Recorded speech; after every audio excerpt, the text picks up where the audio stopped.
Filmmaker Magazine presents Back to One with Peter Rinaldi. John Christopher Jones is an actor. I sat down with him in his home on the Upper West Side of Manhattan to talk about the work. You already have the role, the audition's done, it's just you alone with the script finally. What's your preparation process? Well, I'm looking for something that interests me, that says, you've got to do this material.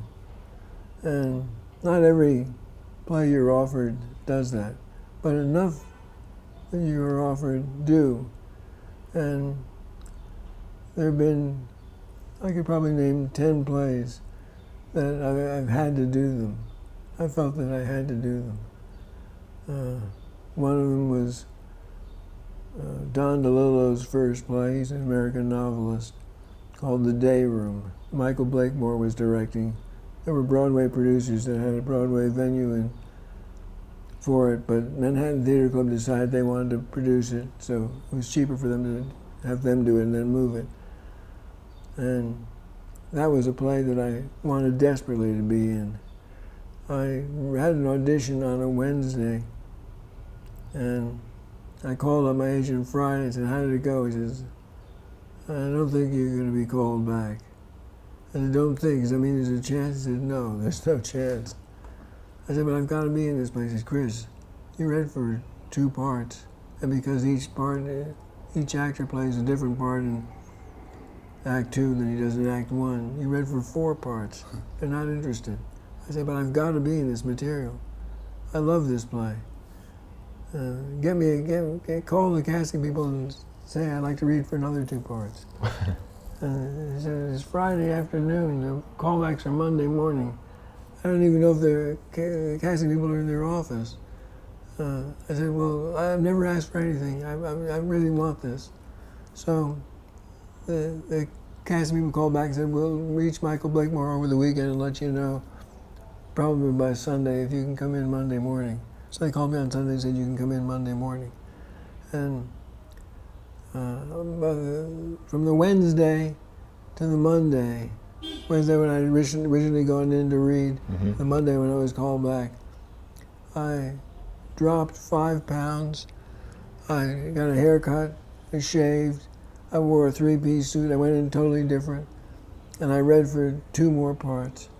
Then Blakemore asked me to read for 2 parts that I originally read for. And I ended up getting cast in those 2 parts. Sometimes it works for you. Yeah. There was a play by Howard Corder called Nobody in Fun, 2 one-acts that the Atlantic Theater Company was producing. Bill Macy was directing. And it was a terrific part. Guy, in the first scene, he's let go from where he's been working for 17 years.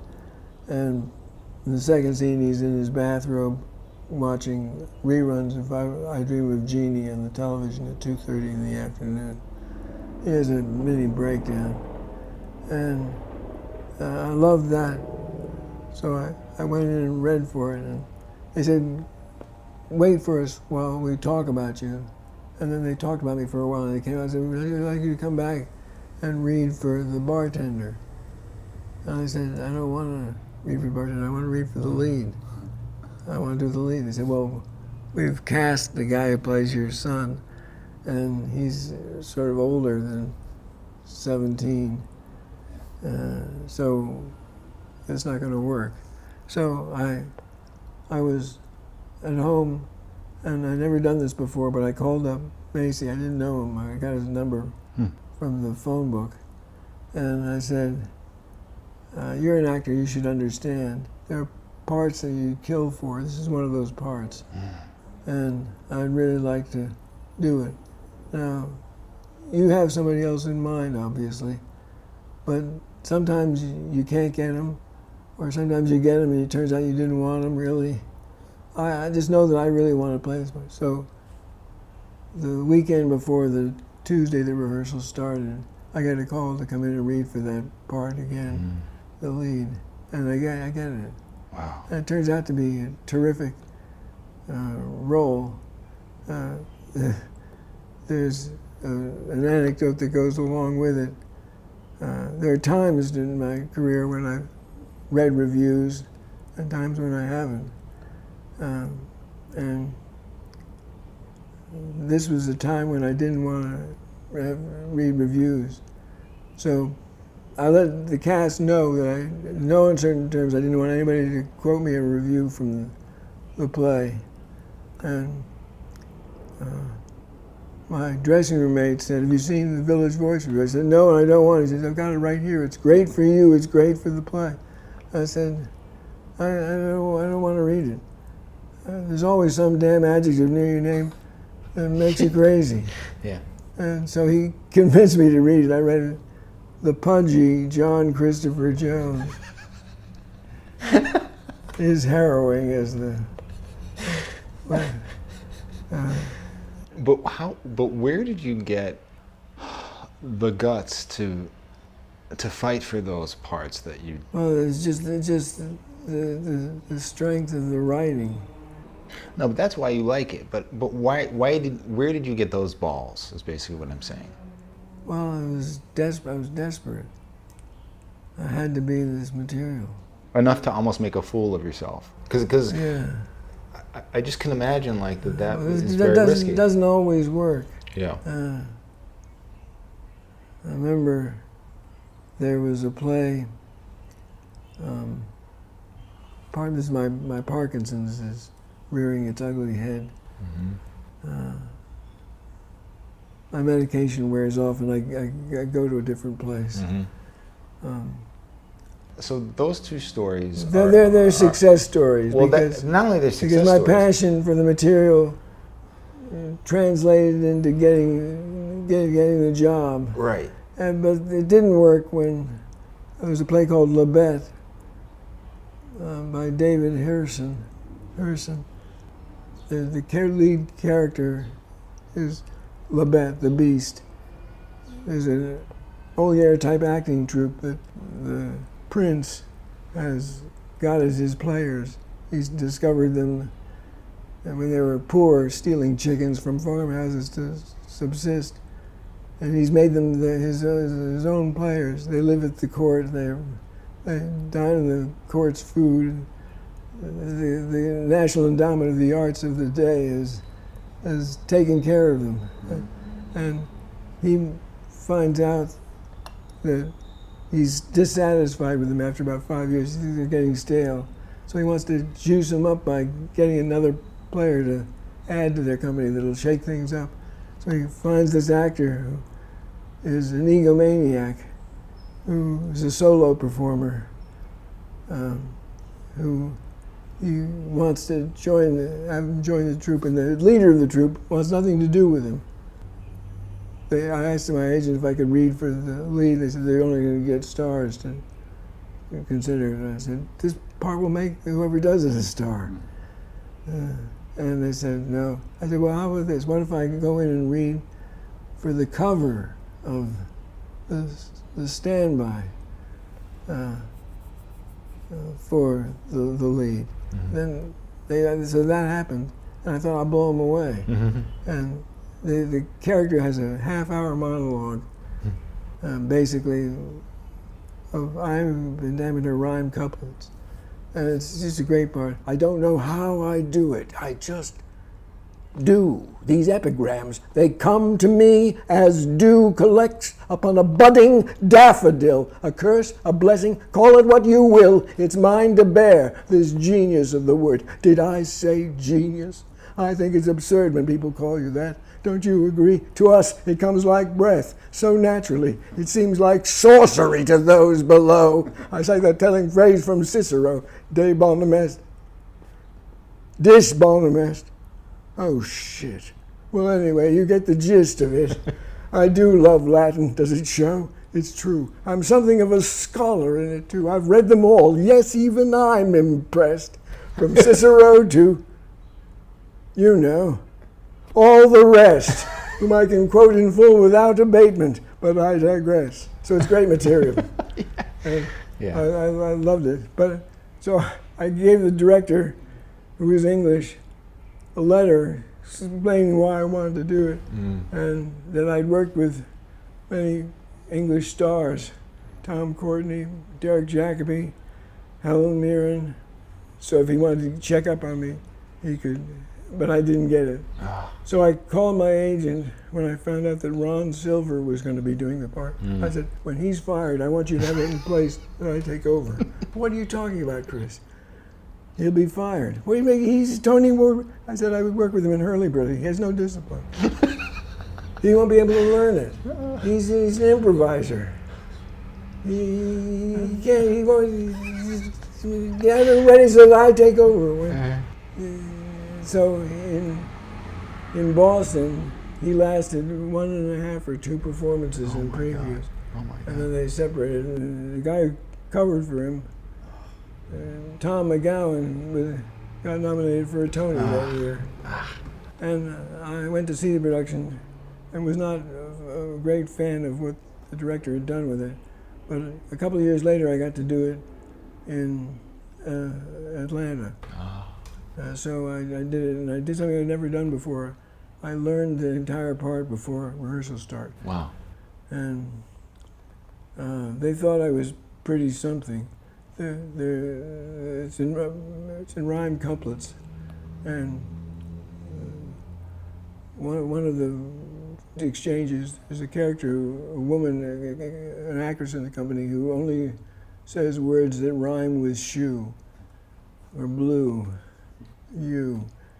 And so the character says, how long has this been going on? For weeks. But do you understand her when she speaks? Is the exchange. One night, how long has this been going on? For months. And I said, without skipping a beat, but do you understand her when she grunts? So, the first performance it was, they'd given out pens that had flashing lights on them. And during one of my 35-minute monologue, some of the audience were playing with their pens. The lights were going off. It looked like a runway at an airport. And I didn't get to the end of the line. So I didn't have the rhyme couplet. I didn't have the rhyme to go on to. Yeah. So I got lost. Oh God, yeah. And finally, I did something I'd never done before. I called for a line. And they weren't on book, the stage manager. But they found the line, and we went on, and we were fine after that. But and another thing that I look for is I take my instinct. What I've learned is that my instinct is not always right. There was a play by Tony Kushner called Slavs that I had an audition for, and my agent it was double-sided. It was printed on both sides, the audition. So page one was on this side, you turn it over, it's page 2. The next sheet, 3, turn it over, it's page 4. My agent just copied the front side. So I had page 1, page 3, page 5. So my audition made no sense. And I was doing a play in Princeton, New Jersey, and about a month later, they got me a callback for another part.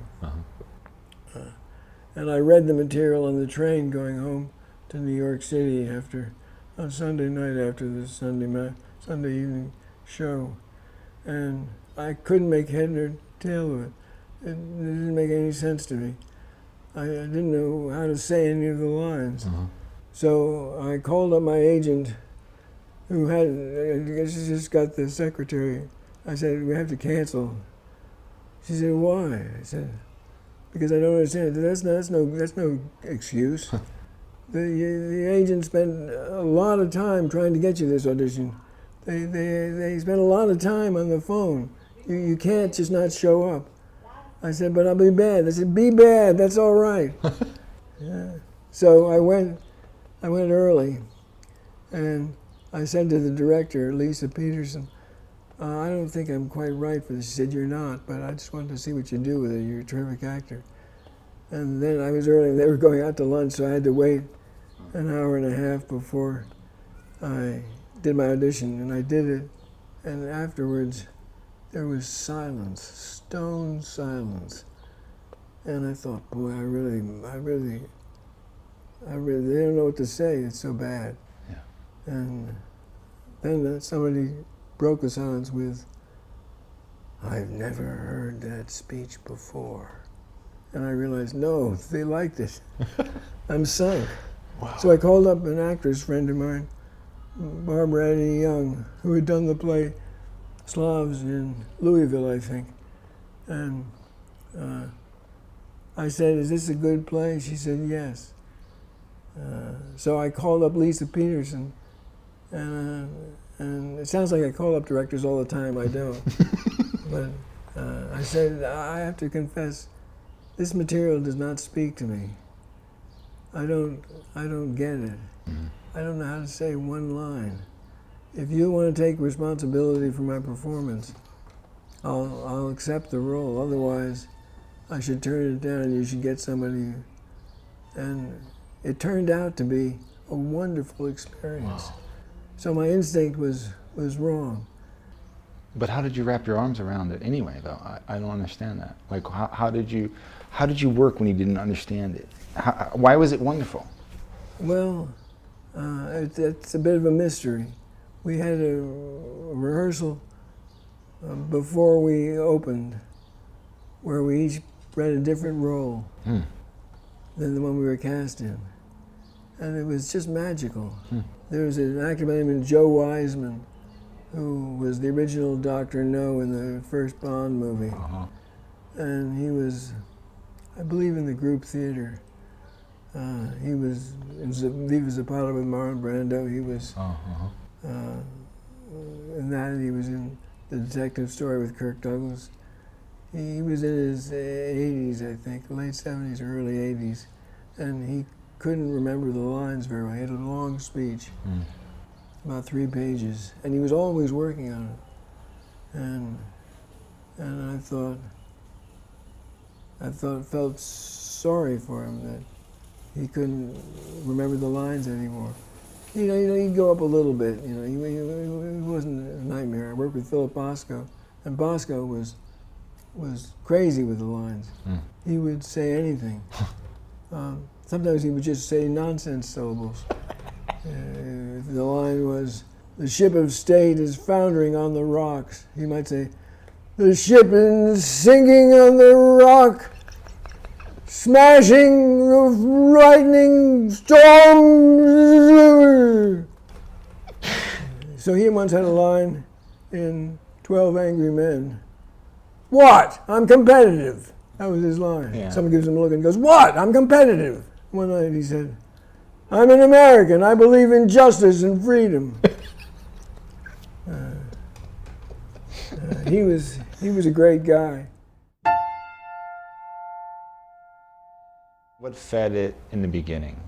What made you want to do this? In the 4th, 5th, and 6th grades, we had a teacher, we had a guy who was the head of the admissions department in my dad's school, Russ Ames, and he would put on a Gilbert and Sullivan for the lower school, 4th, 5th, and 6th graders. And to be honest, I don't remember much about that. What I remember about it is the half hour before the show, where we'd be in the classrooms and our mothers would be putting makeup on us, because it was a boys' school, so the boys played girls' parts as well. And then in the upper school, the 9th, 10th, 11th, and 12th grades, he put on a classic American musical every spring. So I ended up doing a hotbox girl in Guys and Dolls, the chorus, the female chorus. "Take back your mink, take back your poils. What made you think that I was one of those girls?" I'm screaming. "I may be down, but I'm not flat," is all that. "I thought that each and every gift you exchanged was a token of your esteem. But when I think of what you want in exchange, it all seems a horrible dream." And then in my junior year, I played Reno Sweeney in Anything Goes. That was a terrific part. I got to sing all those great Cole Porter songs, "You're the Top." At words poetic, I'm so pathetic that I often have found it best, instead of getting 'em off my chest, to let 'em rest unexpressed. I hate parading my serenading, as I'll probably miss a bar. So if this ditty is not so pretty, at least it'll tell you how great you are. Boom, boom, you're the top. It's great stuff. And then my senior year, I did Lola and Damn Yankees, The Temptress. And then when I went to college, I did 25 plays in 4 years of college, which is incredible. That's all I did in college. And I did 2 plays that were very important to me. Mercutio in Romeo and Juliet and Wojciech in Wojciech. Mercutio is a great part. It's only 4 scenes, but they're terrific scenes. And he's got the great Queen Mab speech, which Romeo, his best friend, has been not a good friend at all since he's fallen in love with Rosalind. He's dropped off the map in terms of his friendship. And there's a party that night at the Capulets, and he wants, and the other mates want Romeo to go. Romeo doesn't want to go. And they say, why? He says, I had a dream tonight. And so did I, says Mercutio. What was yours? That dreamers often lie in bed asleep while they do dream things true. Oh, then I see Queen Mab hath been with you. She is the fairy's midwife, and she comes in shape no bigger than an agate stone on the forefinger of an alderman, drawn with a team of little atomies athwart men's noses as they lie asleep. Her wagon spokes made of long spiders' legs, her cover of the wings of grasshoppers, her traces of the moonshine's watery beam, her whip of cricket's bone, the lash of film, her wagoner a small gray-coated gnat, not half so big as a round little worm pricked from the lazy finger of a maid. Her chariot is an empty hazelnut made by the joiner's squirrel or old grub. Time out of mind, the fairies' coachmakers. And in this state she gallops, night by night, through lovers' brains, and then they dream of love, or courtiers' lips, straight on curtsies dreams, or ladies' lips who straight on kisses dream, which oft them angry Mab with blisters plagues, because their breath with sweetmeats tainted are. Sometimes she gallops o'er a soldier's neck, and then dreams he of cutting foreign throats, of breaches, ambuscados, Spanish blades, of health 5 fathom deep, and then anon drums in his ear, at which he starts and wakes, and being thus frighted, swears a prayer or two, and sleeps again. This is that very Mab that plats the manes of horses in the night, and bakes the elf locks in foul, sluttish hairs, which once untangled much misfortune bodes. This is the hag that presses maids, and learns them first to bear, making them women of good carriage. This is she. Peace, peace, says Romeo. Thou talk'st of nothing. True, says Mercutio. I talk of dreams. Your word, not mine. Which are the children of an idle brain, begot of nothing but vain fantasy, which is as thin of substance as the air, and more inconstant than the wind, who woos even now the frozen bosom of the north, etc. So that was a terrific part, and what was great about him is that he's the light of the play. Mm-hmm. Light in several words. He shines a light on things so we can see them more clearly. Mm-hmm.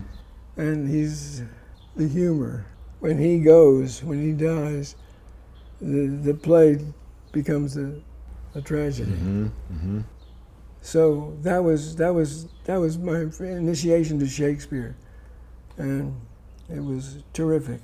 And is it just play for you? Is it just fun like that, or is it hard work? It's hard work, because when you start, very, very, very few plays fit like a glove. Few parts fit like a glove. When you start, you're miles away from the character. And I worked with Vincent Dowling, who was an Irish director and actor, and he said about the lead character that Niall Buggy played in Aristocrats by Brian Friel. He said that it's going to be a part that Irish actors are going to want to play like Hamlet. And what's great about the actor when he gets a great part like that is that you get the writer creating the role in words and the actor coming to that, and between the mesh that ensues, you get the birth of a completely new person on this planet. Right. So it's like procreation. And you create a new human being. And what happens is when you're first starting on the role, it can be quite far away from your grasp. So you keep working on it, and you keep getting closer, but there's a period where you suck, where you're bad, where you're failing. And you just have to have faith that if you keep working, you'll get better, because you've kept working in the past and you've gotten better in the past. But it can be very, very hard and very debilitating to the spirit. There are many actors I know who the rehearsal is a nightmare for them, because they have to live with being bad in the role for a while. And because they're professional, and maybe don't have all that much faith, that they live with disappointment. Now, there are roles that, like the Labette character, that are just so brilliantly written that they fit like a glove. And it's just a pleasure to say the words. There was a play called Quatermain's Terms, which I loved, by Simon Gray. Simon Gray was an English comedy writer, and Quatermain's Terms is a perfect play. And I had the good fortune of taking over for a role that somebody else had created. And I've had the good fortune of taking over several times in plays, and I always love it because you get to see what the guy who created it did, and you get to make it your own. With Quatermain's Terms, there's the part of St. John Quatermain. He's a teacher, Cambridge or Oxford, I can't remember which teaches foreigners English. And there's a character, Melanie, who's got a big tome, and she's reading. He said, "That's an impressive tome, Melanie. What is it?" She said, it's for my lectures of medieval times. It's a recipe for roasted swan. He says, "Oh, are you having people over for roasted swan?" And she says, "No, they're protected birds." And he says, "Oh, imagine me thinking," of course they are, imagine me thinking they were. But aren't they the most wonderful creatures, though? I remember seeing one the other day on the cam. It was floating, gliding, its long neck, just floating down, and behind it was a punt with students, and they were drinking champagne and making noise, and it was just drifting. I remember when I was young, at my aunt's.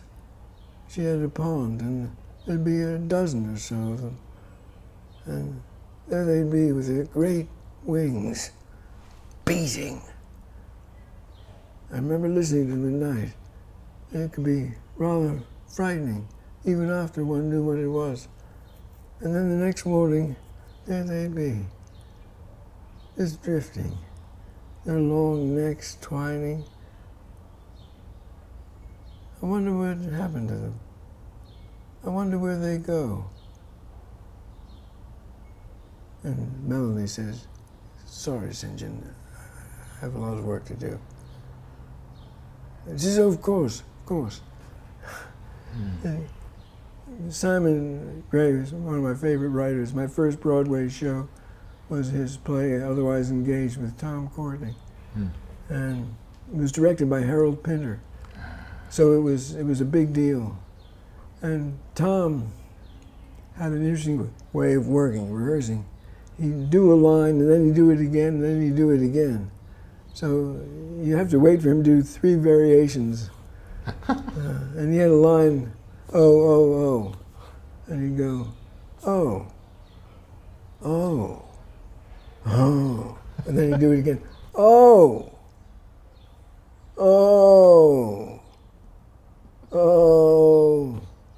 And then Harold would say from the house, right. And Tom would say, the first or the second. And Harold would say, perhaps the third. Pinter, I started the play. The play starts with Simon Hedge, the lead character played by Tom Courtney. The curtain comes up, and he's in the living room with a recording. He takes the cellophane off the recording, takes the recording out of the sleeve, goes over to the record player, puts it on, puts the needle on, goes to the center of the room to the chair, listens to the balance, goes back to adjusts the bass and the treble, goes back to listen, and he sits down to spend the afternoon listening to Parsifal's opening. And from off stage you hear steps, and then Tom would go, and act very upset, as if he knew I was coming into the room. And Harold said to him, there's always the possibility that he won't come in. He said to me, you don't think you're stupid. You think they're all stupid. Yeah, so playable, yeah. So And Pinter was directing a play that he didn't write. So he didn't write, right. Wow. In your experience, what was a good director for you? Robin Lefebvre was a good director because he didn't say much. He wouldn't say louder, faster, funnier. He wouldn't say, you got to be angrier here. He'd say things like, Chris, you're putting up the baby alarm. You're standing on the chair so you can reach it above the door frame. It's not your house. It's not your chair. I think you take your jacket off, put it on the chair, and then step on the jacket so you didn't scuff up their chair. Or he'd say, I think you know where every one of your tools is in your satchel. They're not just thrown in. They have a place. So he would tell you things that would inform about the relationship you had to the world around you. Yeah. But it wouldn't be a voice in your head telling you. He'd take a page of dialogue and you'd do it, and he'd say, terrific, and again. You'd do it again. Terrific, and again. You'd do it 5 or 6 times. He wouldn't say anything. Let's move on. And I love these rehearsals because I was never being judged. It was just me and the material and the other actors. There was no filter that was going through the director's brain. So I said to Lefebvre, Robin, I'm not criticizing, I just noticed that it's different than anything. I love it. And he said, Christopher, The director is a 20th century invention. The theater survived for centuries without directors. Yeah. So an actor can either go to the audience and say, the director baked this cake, he asked me to give it to you. Or you can say, I whipped this up, what do you think? What do you think is going to be the most interesting evening in the theater? What makes theater great is the writing of the playwright and the skill of the actor. One director I worked with once said, Chris, I think if you say the first part of the line very slowly with a high-pitched voice, and the second part of the line very fast and with a low-pitched voice, I think you get the laugh.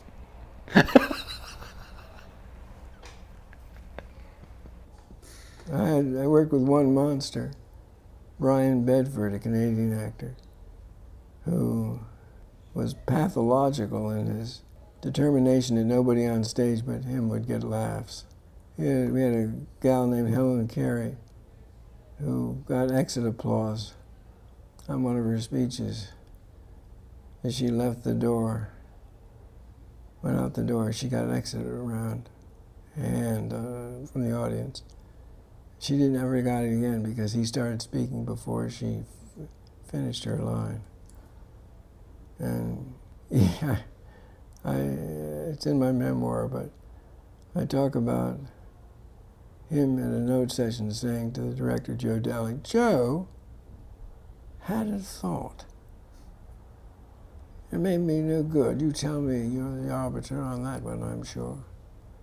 But, you know, in the scene I have with Chris, I say my line, he says his line, then I say my line. What about, and I could be totally bollocks here, you'll have to tell me. Another one of my harebrained ideas, I suppose. But what if I said my line, Chris didn't say his line, and then I said my final line. So we just did my two lines together with no Chris. How would you think? Should we try it? Give it a go tonight? Me all together and no Chris?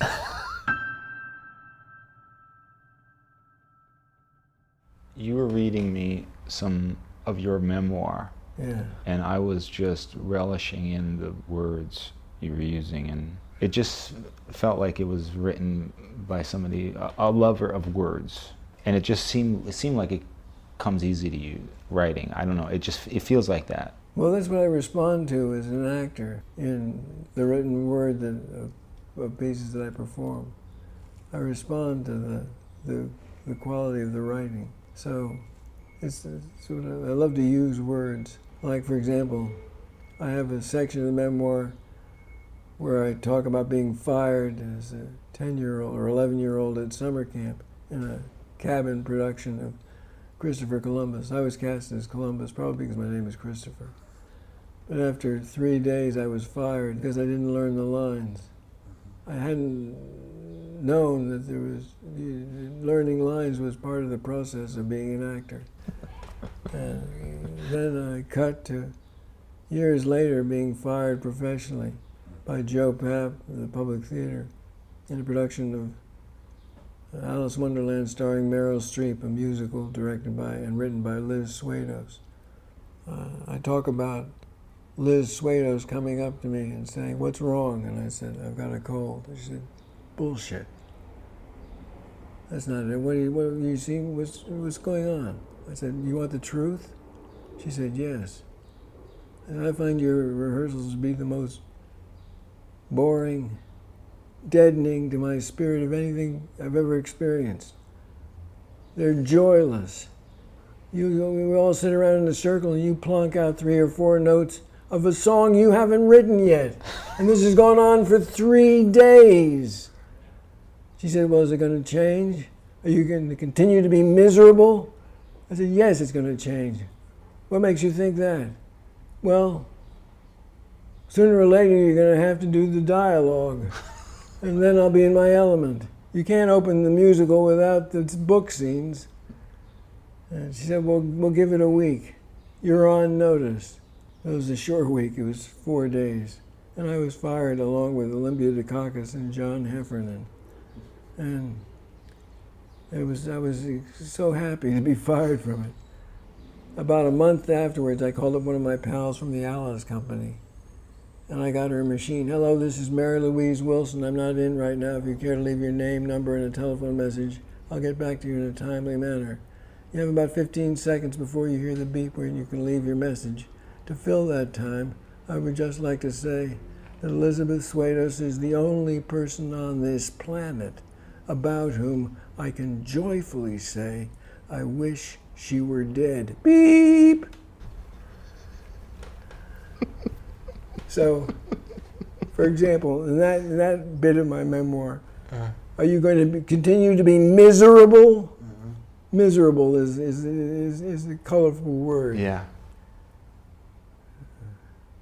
Brian Friel, when I did Aristocrats, I had a line. He said, Christopher, that line you have, sure he hasn't been down the stairs since the stroke felled him. That word felled is sort of an interesting word, don't you think? Perhaps we should hear it. I'm a devotee of the use of words. Yes. Especially for comic effect. You were in a musical that nobody talks about that I saw twice, which if you can understand how rare it is for me to even go to a musical once in the 90s. I'm trying to guess what it is. In the 90s, with no money. Is it Tom Sawyer? No. Beauty and the Beast? One more guess. Goodbye, Girl. That's right. What was your role in it? I'm trying to remember. I played the director of the, of the Shakespeare play. I wanted Martin Short, who was playing the lead with Bernadette Peters.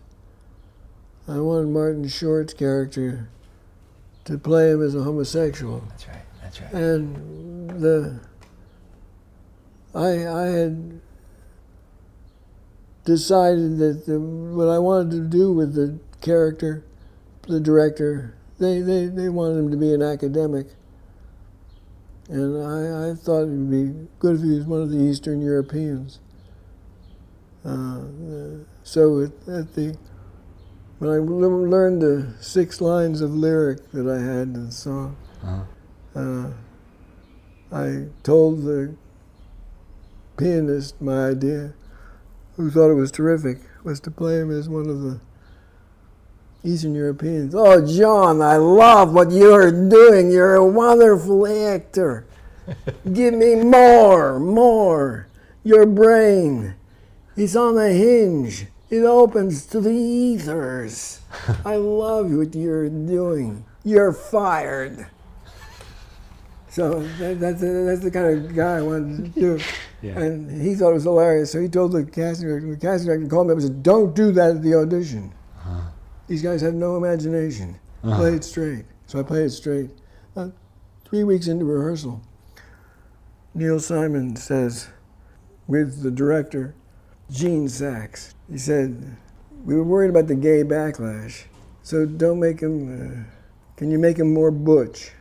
I said, I don't know. I said, what do you mean, like? He said, like a truck driver. I said, I don't know many truck drivers who use 5-syllable words. I said, you mean like the Eastern Europeans? I said, what do you mean? I love what you're doing. You're a wonderful actor. You're fine. I said, that's great, do that. So Philip Bosco, Robin Lefebvre loved him, and I grew to love him. It takes great something to be in a play when you don't have all your, your guns aren't loaded. Right. So I'm 70, and I've reached that point with the medication or the disease. It's getting harder and harder to get through. The last show I did was at Christmas, and here we are at the end of June.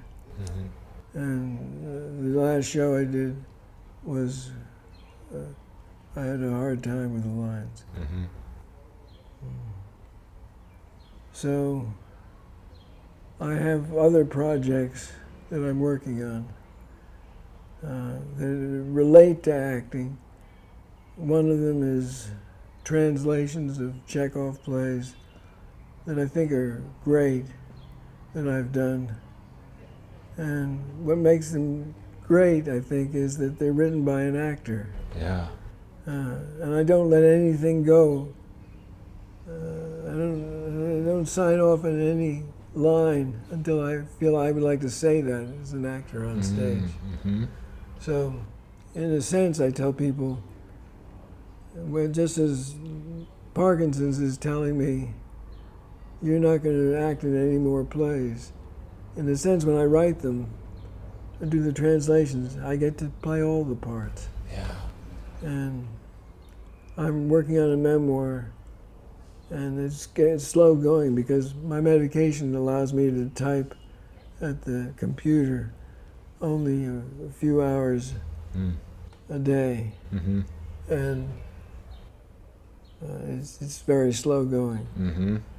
When I heard you speak and tell some stories last, which made me want to sit down with you now, what struck me is that the actor in you is as, I don't know what the word is, as vibrant, as ready to act as ever. Yeah. And this disease is knocking you at the knees. Yeah. He's saying, I'm going to have the last word. Yeah. And I'm saying, I've got some more conversation left. Yeah. What's harder, your sadness about it or other people's? Well, when I first learned of this 15 years ago, a neurologist told me I had Parkinson's. I was in a play, going to rehearsal after the doctor's visit, and the thought came to me, my kids, who are 4 and 6 years old, won't know what a great actor I was. And it caused me to just sob on the train. And so that was one thing.